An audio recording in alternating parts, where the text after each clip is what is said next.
बंगाल में रामनवमी मनाई जाएगी, बिकॉज बंगाल में नहीं मनाएंगे तो क्या पाकिस्तान में मनाएंगे? रामनवमी कीजिए, कोई ऑब्जेक्शन नहीं। राम जी का अपमान कर रहे हैं आप, राम जी का अपमान कर... गुंडा गद्दारी करो, হামলা করো, মানুষের অধিকার কেড়ে নাও। जैसे जैसे मुस्लिम आबादी बढ़ रही है और जैसे जैसे मुस्लिम मतदाता बढ़ रहे हैं, आप देखिए देश में सैकड़ों शोभा यात्राओं पर किस प्रकार से पत्थरबाजी हुई है, किस प्रकार से बोतलबाजी हुई है। नफीस अंसारी यहाँ पर AIMIM के कुछ कहना चाह रहे हैं, बताइए नफीस।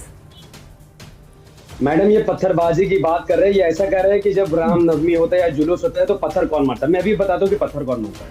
रामनवमी से एक दिन पहले वेस्ट बंगाल के पुरुलिया डिस्ट्रिक्ट में लॉर्ड हनुमान के आइडल को तोड़ दिया गया, पूरे सर को तोड़ के रख दिया गया।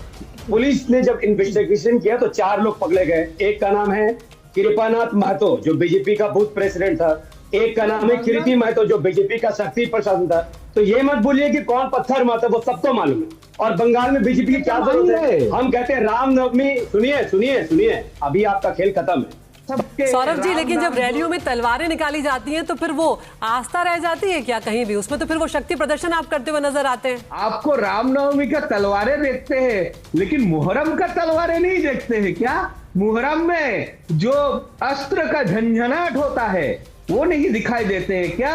मुहर्रम में जो तलवार निकलती है वो धारदार नहीं होती है, और हमने नेशनल मीडिया में देखा वो धारदार तलवार के लोगों का सेवा करते हैं। अरे आप और तृणमूल एक ही थाली का चट्टा बट्टा है, वही तो आपको समझा रहा हूं मैं। तृणमूल ऑलरेडी बंगाल में मुसलमान को बर्बाद कर चुके, तो अब क्या करने आ रहे बंगाल में? आप एक ही थाली के चट्टा बट्टे हैं। आप रामनवमी में बंगाल के मुसलमानों को भला करेंगे? सुनिए, आप बंगाल से बाहर से आके बंगाल के मुसलमानों को भला करेंगे क्या? मैडम इनको रोकिए पहले। Madam can I please stop? इनको पहले रोकिए। मुहर्रम में कोई भी मुसलमान दूसरे धर्म के खिलाफ जहर नहीं उगलता है, वो अपना मातम करता है, अपना छाती पीटता है। रामनवमी में जो लोग तलवार लेकर आए हैं वो दूसरे धर्म के खिलाफ सौरभ को यहाँ पर मैं लाऊंगी, लेकिन नफीस अंसारी रुकिए, सौरभ को मैं यहाँ पर लाऊंगी। सबके इस त्योहार को देश मनाना चाहिए और फिर तलवार लेकर घूम रहे हैं, दूसरे समाज के ऑब्जेक्शन हो रहा है, गलत के प्रवक्ता बोल रहे हैं। अभी तक बीजेपी नहीं किया।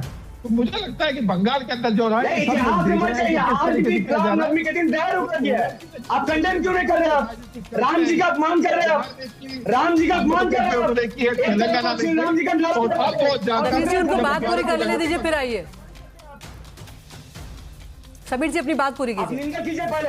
पहले करती है इस तरह की आरोपों से। मुझे लगता है अगर बीजेपी राम का उत्सव धूमधाम से बना रहे, एक दिन के नाम लोग बनाएंगे, कल से चुनाव विचार करेंगे। एक दिन लोग जुलूस निकालेंगे, उसमें आपत्ति क्या है?